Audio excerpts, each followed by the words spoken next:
Move over, celery. Canada's favorite cocktail, the Caesar, has a new bestie. Crunchy, juicy, and full of sweet spice. These extreme beans are the garnish of your dreams. And they're the brainchild of these two best friends, co-owners Steve McVicker and Matt LaRochelle. Me and Steve were living together in an apartment. It was about 600 square feet. And he came home one day and he said, Matty, I want to put something funky in a Caesar. I was like, sure. Like, what do you want to put in a Caesar? And he goes, thinking about a bean. It took us about 3 months to kind of get the hang of it, and we finally got the recipe, and the recipe's been the same since that day, since we first nailed it. Swapping best friend beans instead of bracelets. Matt and Steve, you guys are trendsetters. Extreme bean production happens at this factory in Mississauga, Ontario. Every day, Matt and Steve's goes through 250 bushels of beans. That's around 3,400 kilograms a day. And it all starts with Tyler. Bushel by bushel, he takes the fresh veggies to a processing room where they're washed in water and then given a vinegar bath. The vinegar bath helps to start the pickling process that will be completed later by a hot brine. While the beans are bathed, jars go through a bottle washer.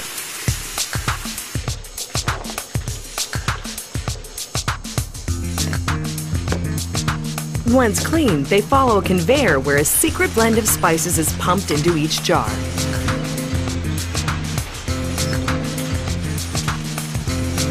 Even though we can't divulge this recipe, Steve can describe the taste that the spices bring to the table.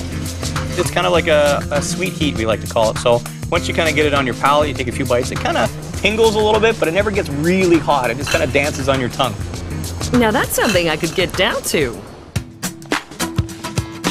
Once the jars are spiced up, they get filled up, with beans that is, squeaky clean from their bath.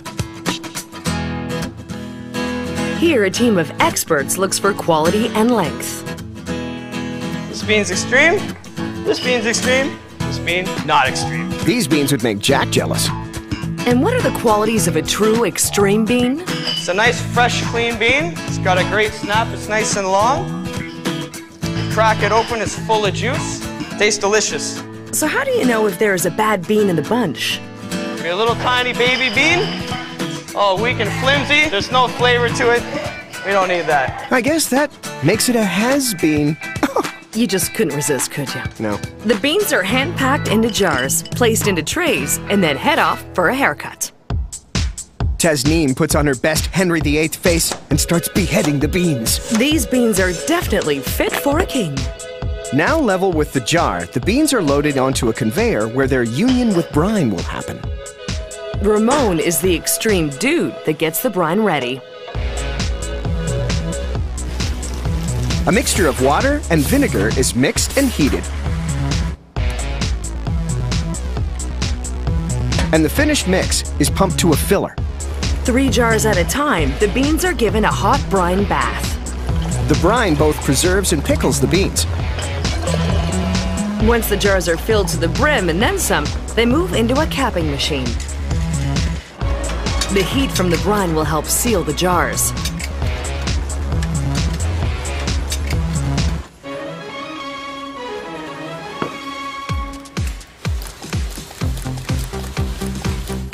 After getting jazzed up with a label, the jars are flipped upside down to disperse the spices. They are then packed into cases where they will sit until they're ready to be shipped. We like to hold them for a couple weeks for kind of, I think you're going to get your best tasting beans, kind of as the spices kind of mix and they kind of pickle. You can't rush a good pickling. I think Jimmy Buffett was onto something, right, Steve? Oh, I think any time's a good time to have an extreme bean Caesar. I don't think there's a good or a bad time. It's anytime Caesar time. No time like the present. Because beans this tasty are extremely addictive.